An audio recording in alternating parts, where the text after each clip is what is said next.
Saudações, seja bem-vindo a mais uma edição do programa Janela de Integridade.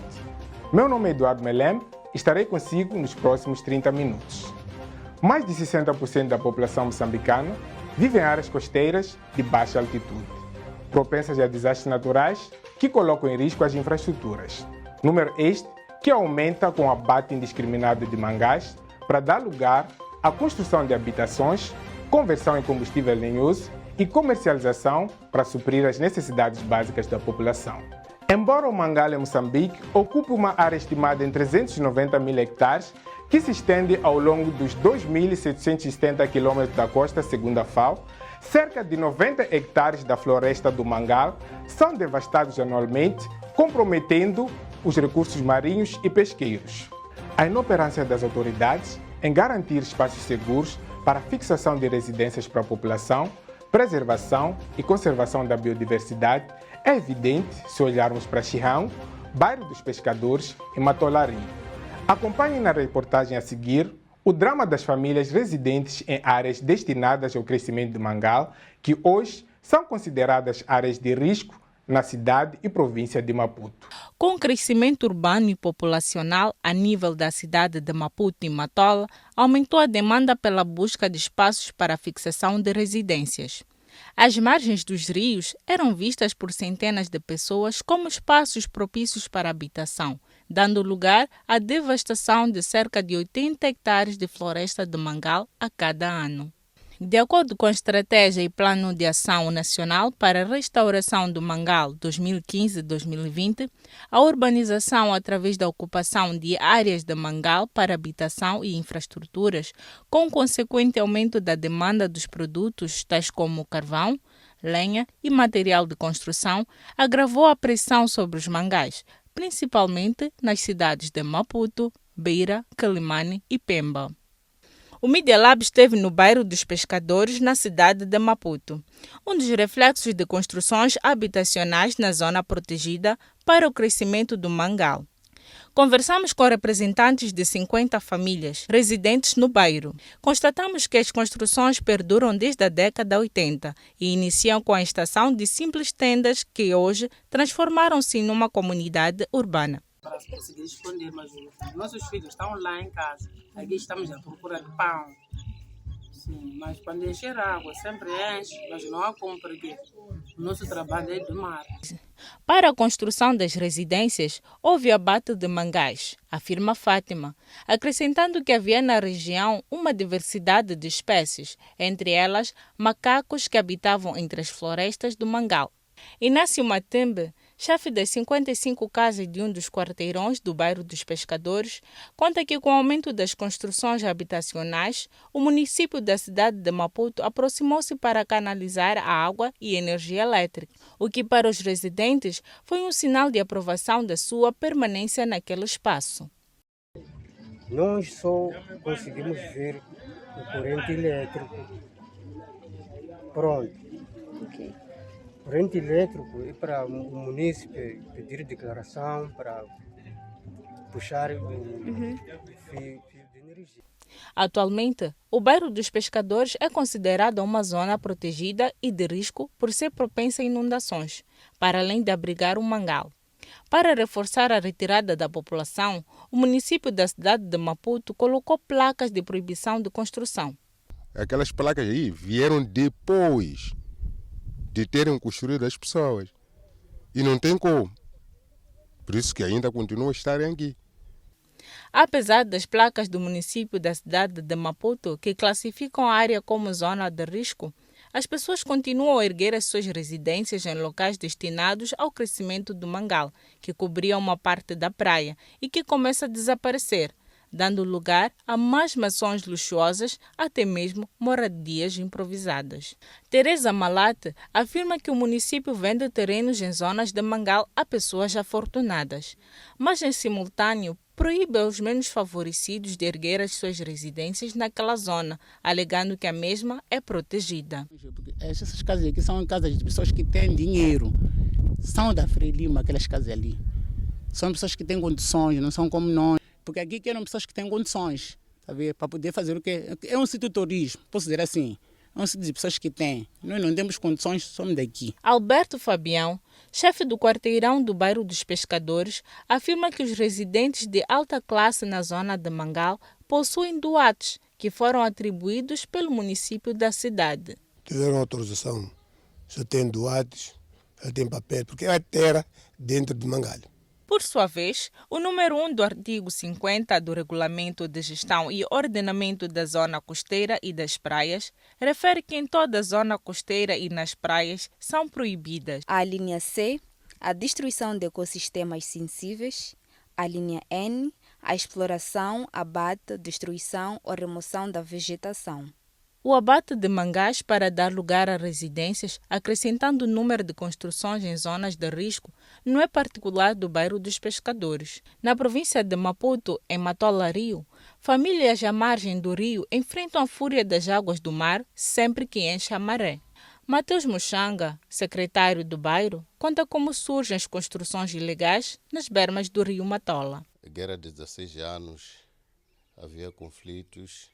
A população que vivia em Jonassi, Juba, Xinonanquila, lá para fora todos fugiam pedir acolher-se aqui neste lugar. Então surgiu este bairro.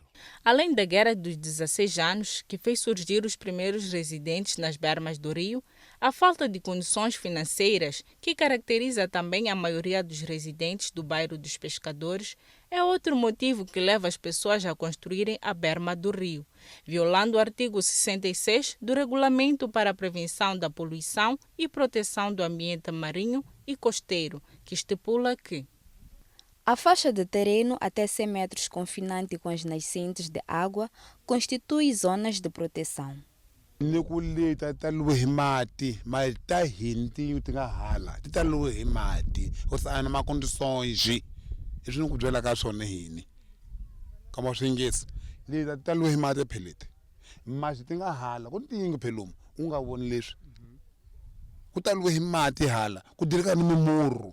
Para além das inundações das residências, a situação coloca em risco a vida dos residentes destas zonas de risco. Segundo os moradores do bairro Matola A, na Matola Rio, as crianças costumam brincar nas águas do rio. Em 2021, por exemplo, registrou-se um caso de morte de uma criança que se encontrava a brincar na água do rio. Aqui já registramos uns casos aqui das crianças que às vezes vão tomar banho, depois às vezes acabam, como tem um lugar aí que vem água assim, já quando aquelas crianças tomam banho, às vezes não consegue ouvir o sinal de que já a água tem cheiro, já às vezes costuma ser puxado, já foi puxado uma criança ali, já acabou desaparecendo e faleceu. Sim, as crianças entram aí, afogarem, depois daí mesmo. Surge a vontade de sair destas zonas, mas a falta de condições financeiras obriga a sua permanência. Alguns moradores visitados pela nossa equipe de reportagem pedem a quem de direito para que os possa reassentar em zonas seguras. O nosso desejo era de nos ajudar, nós sairmos daqui, porque aqui estamos num lugar muito arriscado. Nós não é que não gostaríamos de que nós saíssemos, só que não temos condições, que podíamos nós conseguir construir num lugar que não é muito arriscado.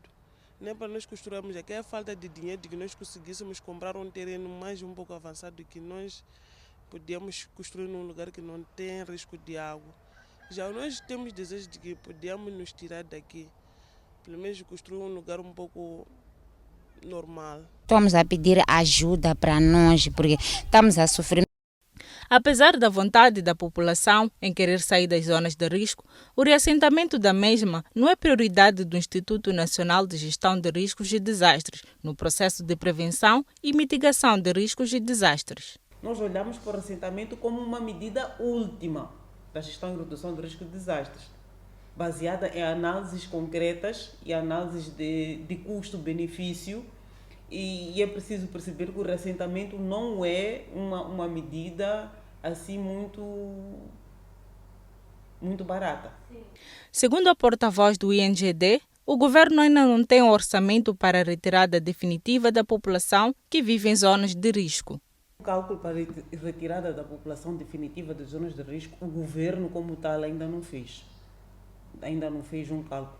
Porque nós temos que olhar, isso não seria uma medida, seria praticamente uma medida de desenvolvimento. A informação é confirmada pelos moradores que afirmam que o governo já tem conhecimento da situação, pois já pediram apoio. Entretanto, o governo diz não ter dinheiro para reassentar as famílias que residem em zonas de risco. Quando eles falaram, disse que não promete, mas eles procuram pedir, bater as portas para ver se pode haver uma organização que pode nos tirar, porque já sabemos há muito tempo, o nosso governo disse que não tem dinheiro. As construções em zonas de risco acontecem sob o olhar impávido do município. O INGD refere que é da responsabilidade do município garantir a não ocupação das zonas de risco e fiscalizar. Primeiramente, os governos locais. Eles é que fazem a gestão do território. Eles é que devem determinar que zonas devem ser ocupadas e não podem ser ocupadas. E se formos a falar, muitas das vezes eles é que fazem o parcelamento em áreas não apropriadas para habitação. E se com a sua coordenação, com a sua orientação, as populações foram retiradas da zona de risco para a zona segura, eles devem garantir que é municipal. Então o INGD não tem feito mapeamentos a nível da cidade de Maputo, mas o município tem trabalhado, tem chamado o INGD para coordenar. Mas como estamos a falar não só de mapear a zona de risco, mas também da organização do território, da cidade e a futura expansão da cidade de Maputo, está sob responsabilidade do município. Além da existência de residências em zonas designadas não propensas à habitação pelo município, as mesmas possuem corrente elétrica e água canalizada, conforme constatou a nossa equipe do Media Lab.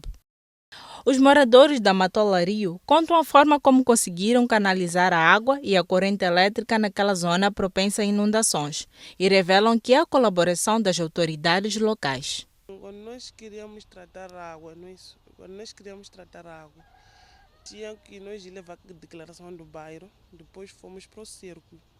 E depois nos deram os papéis para nós conseguirmos ir para a FIPAG. Fizemos contrato. Fomos meter água. A energia foi a mesma coisa também. Por sua vez, o chefe do quarteirão do bairro Matola A, Mateus Muxanga, avança ainda que a canalização da água e da corrente elétrica foi feita de forma clandestina, diferente do bairro dos pescadores. As casas têm água, têm energia, mas não são água de projeto, não são energia de projeto, porque eu próprio, como chefe do quarteirão, fui sentar com o diretor de água, na altura, para pedir o projeto de água. Ele disse que esse lugar é impróprio, não podem fazer o projeto de coisa de água, porque vão gastar de tubos e chega o tempo a gente vamos sair. A parte de outras casas aqui, nem número não tinham, nem estão conhecidos que tem uma casa dentro do quarteirão, mas eles já foram colocados água, já foram colocados energia. Isso quer dizer o quê? Eles saíram diretamente, conversaram com um agente de ali, pagaram o que pagaram e viram colocar água. Apesar da canalização não ter sido feita pelas entidades competentes, os moradores pagam uma taxa de água e corrente elétrica, a FIPAG e a EDM, respectivamente. A ambientalista Regina Charumar lamenta a passividade das autoridades que pouco fazem para travar as construções em zonas de mangás a nível do país, com maior destaque para o bairro dos Pescadores, em Costa do Sol, em plena capital do país. O cidadão não vai lá construir de um dia para o outro. Leva um tempo. Não é possível que ninguém esteja a ver essas construções e de forma massiva, porque não estamos a falar de uma ou duas casas, estamos a falar de toda uma zona que vai sendo estruturada nestes lugares. Ao mesmo tempo vamos vendo que há canalização de água, a eletricidade. Isso não faz sentido num Estado que quer preservar áreas como estas. Não faz sentido num Estado em que o compromisso é restaurar e não destruir. Então, voltamos sempre à questão da política, voltamos sempre à questão da vontade de fazer alguma coisa e nos está a falhar a vontade política nesse sentido. Segundo Charumar, construir residências em zonas de mangás não só coloca em risco a população, mas também prejudica as espécies marinhas que dependem dos mangás para a sua reprodução. Nós estamos a falar de um berçário, estamos a falar de uma espécie de mãe onde quase todas as espécies se reproduzem. Quando nós olhamos só especificamente para recursos pesqueiros ou marinhos, nós estamos a assumir que tudo vem do mangal. Se nós abatemos o mangal, estamos automaticamente a retirar tudo que é berçário, tudo que é fonte de vida de espécies marinhas e costeiras. Logo, retirar o mangal é matar essas espécies. A nossa equipe de reportagem entrou em contato com o Conselho Municipal da cidade e província de Maputo para saber se tem feito o mapeamento das zonas de risco e que estratégias tem levado a cabo para garantir a segurança e retirada das famílias destas zonas. Também, como se justifica que os residentes das zonas de risco tenham água canalizada e corrente elétrica. Entretanto, até o fecho desta reportagem, as autoridades não se encontraram disponíveis para falar. Vamos a uma breve pausa. Voltamos dentro de instantes para contar como o abate de mangal tem afetado as comunidades residentes nas zonas costeiras, nas regiões da província de Cabo Delgado.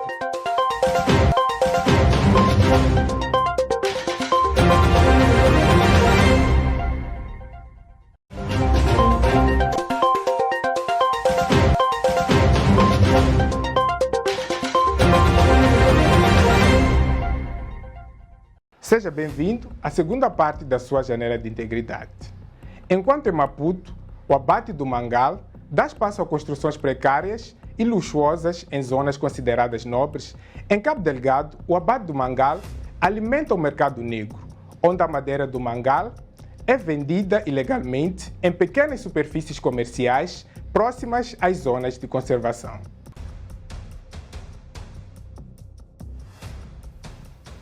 A exploração de mangás pelas comunidades não contempla a concepção e atribuição de licenças para a comercialização de paus de mangás. Entretanto, não é difícil encontrar focos clandestinos de venda de mangal na província de Cabo Delgado, o que revela a fragilidade dos mecanismos fiscais. A nossa equipa de reportagem foi à cidade de Pemba, de onde chegou uma denúncia sobre mercados clandestinos de venda de mangal. Fizemos uma simulação de compra de paus de mangal para a construção, a partir da qual constatamos a facilidade de sua aquisição por encomenda através de um facilitador. Aquilo ali só por encomenda. Só por encomenda? Sim, só por encomenda, porque tem uma aldeia aqui chamada Namave. Quase os barcos vêm todos os dias, vêm cá e voltam, assim sucessivamente. As pessoas conseguem, por exemplo, uma quantidade de 30 paus de mangá? Vou tentar conversar com algumas pessoas lá da aldeia. Ok. Então vão me dizer o preço e a quantidade que eles podem conseguir. Depois dou a resposta. E leva mais ou menos quanto tempo? Pode ser hoje só. Seguimos uma carrinha que saía de uma zona costeira, concretamente no bairro de Paquitiquete, carregando supostos paus de mangal. Mas está saindo uma zona costeira.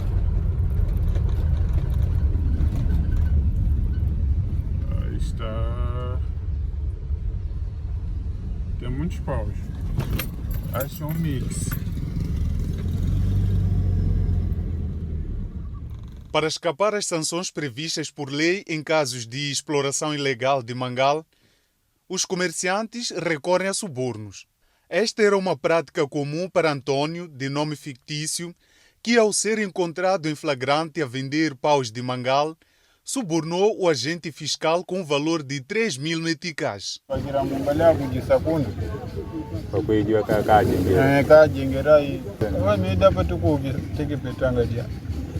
Yapati kisijanga via ile guru tukisedire tushibwa samushibwa kutukuka kutenda sorti hivyo tiwa senga na polisi awoka wewa wanjala novyo tusagula pao ndio nzuru kwa treji tukiwapa tamba atuka tena. Segundo a técnica do Departamento do Ambiente Aquático do Instituto Oceanográfico de Moçambique, Márcia Matzinho, o Ministério do Mar não possui recursos humanos para a fiscalização das áreas das florestas de mangás no país. A questão da fiscalização é realmente um desafio.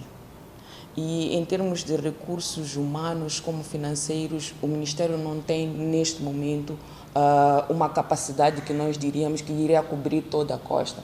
Já tínhamos dito que a costa é extensa e coloca-nos numa posição em África. É um desafio ainda garantir que todos, ou que tenhamos fiscais para toda a zona. Márcia sublinha que a criação de meios alternativos de subsistência para as comunidades pode contribuir para que a população deixe de abater os mangás para a sua sobrevivência. Vou falar da província de Cabo Delgado, de qualquer distrito até. É preciso, como eu disse, temos um projeto já está em curso e vai arrancar e que prevê criar meios alternativos de subsistência.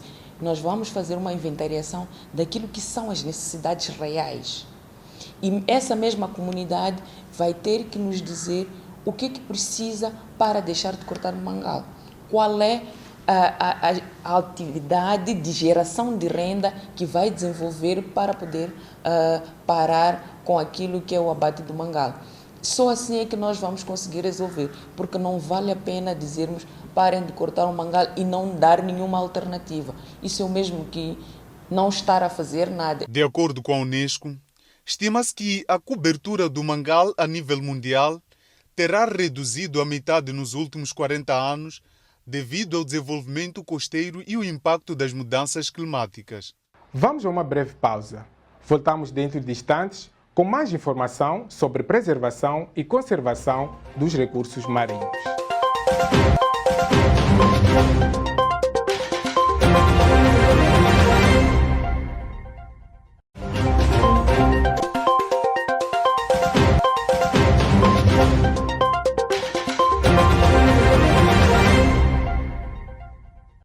Anualmente, o país perde cerca de 60 milhões de dólares com a pesca ilegal. A diversidade de espécies raras e em vias de extinção faz do país um alvo certeiro de predadores de espécies de pescas proibidas por lei, conforme refere o Decreto 89/2020. Acompanhe a seguir o impacto da fragilidade do sistema de fiscalização e da falta de conhecimento das espécies proibidas no combate à pesca ilegal. Moçambique é um dos países que alberga nas suas águas espécies marinhas raras, ameaçadas e em vias de extinção, que atrai turistas e até predadores destas espécies protegidas com ou sem conhecimento do mesmo. De acordo com o Decreto número 89/2020 do anexo 3, atenente ao número 2 do artigo 146, a lei proíbe a pesca de espécies marinhas em vias de extinção. A lista é subdivide da seguinte forma: corneta trombeteira, capacete grande, tridacna quanosa, tridacna gigante, todas as espécies de baleia, todas as espécies de golfinho, do gongo, todas as espécies de tartaruga marinha, todas as espécies de tubarão-cera, garopa fajardo, garopa batata, garopa camuflada, dentuço machado, pargo vermelho, bodeão napoleão, papagaio verde, plênio lodoso e selecanto. A fragilidade dos recursos pesqueiros dá origem à perda de 60 milhões de dólares por ano. No entanto, o setor das pescas em Moçambique contribui em 2% para o PIB e contribui para a segurança alimentar, o emprego e a arrecadação de divisas, o que mostra que, apesar da fiscalização marinha, aérea, de costa e por via satélite, o país ainda enfrenta algumas dificuldades para fiscalizar a atividade pesqueira. As infrações no setor são praticadas por operadores artesanais, semi-industriais e industriais. João, de nome fictício, é pescador e narra na primeira pessoa as fragilidades que a comunidade de pescadores sofre durante a expensão dos produtos quando chega à costa.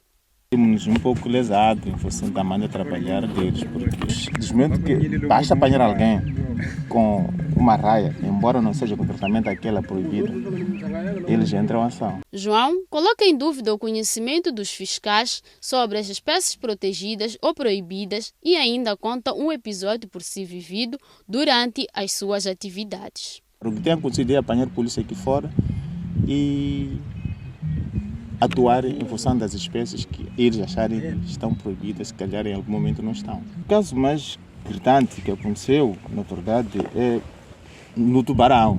Houve até situações de se levar a pessoa até as entidades competentes. Por outro lado, Alberto Fernando, pescador há 38 anos, diz que conhece algumas espécies protegidas e pesca algumas que não passam pela fiscalização, pois as compradoras dividem em pedaços para a polícia não perceber.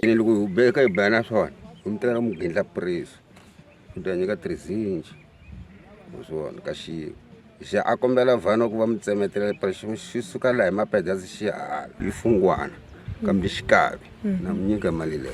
Os nomes científicos das espécies marinhas protegidas são uma barreira linguística para que os pescadores locais não conheçam devidamente as espécies. Fato que é reconhecido pelo coordenador do Instituto Nacional da Marinha. A legislação estabelece nomes científicos e alguns nomes que muitas das vezes na comunidade usam nomes locais.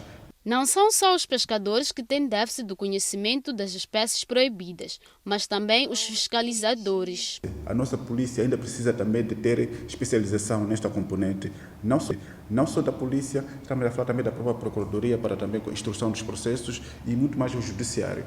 Os crimes marinhos são punidos através da Lei nº 20/2019, Lei de Revisão da Lei nº 4/96, de 4 de janeiro, Lei do Mar, que diz no seu 10º capítulo sobre crimes e contravenções, no seu artigo 93, número 1, são crimes marítimos sem prejuízo do disposto em legislação específica, os definidos no Código Penal e no Código Disciplinar da Marinha Mercante e os seguintes. A linha B, a destruição sem a devida autorização por inobservância da licença, da fauna, da flora, dos mangás, dos corais e das outras espécies marinhas lacustres ou fluviais protegidas ou proibidas, bem como a erosão ou alteração dos corpos hídricos, sendo o autor punido sob pena de prisão de 8 a 12 anos e multa correspondente.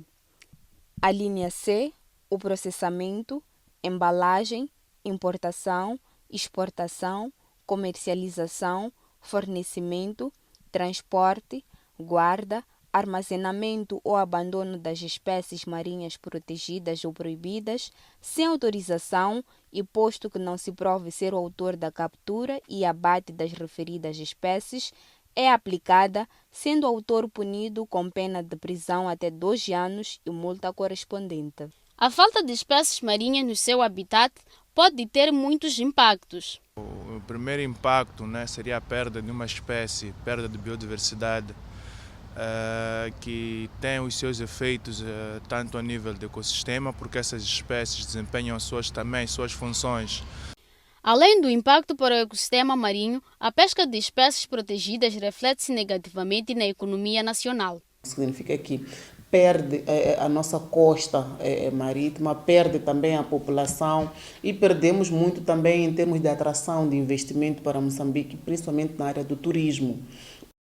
Ela vai longe ao dizer que o futuro da economia pode estar comprometido. Então, quando nós não conservamos essa espécie, significa que nós estamos a perder um futuro que poderíamos ter para a angariação de mais receitas por via do turismo, por via das questões de mais exposição. Nós não podemos esquecer que o nosso país é um país que praticamente depende da pesca e da agricultura. O ciclo migratório das espécies marinhas ameaçadas sugere criação de novas áreas de pescas comunitárias, ter um melhor controle, para as próprias comunidades ter um melhor controle destas áreas. Moçambique é a segunda maior linha da costa e ecossistemas marinhos em África, com 572 mil km². É o habitat de espécies raras no mundo e devem ser protegidas. Ações que contribuem na boa governança econômica devem contribuir efetivamente na conservação da biodiversidade e na gestão efetiva dos recursos marinhos. É ponto final do nosso programa. Vemo-nos numa próxima oportunidade.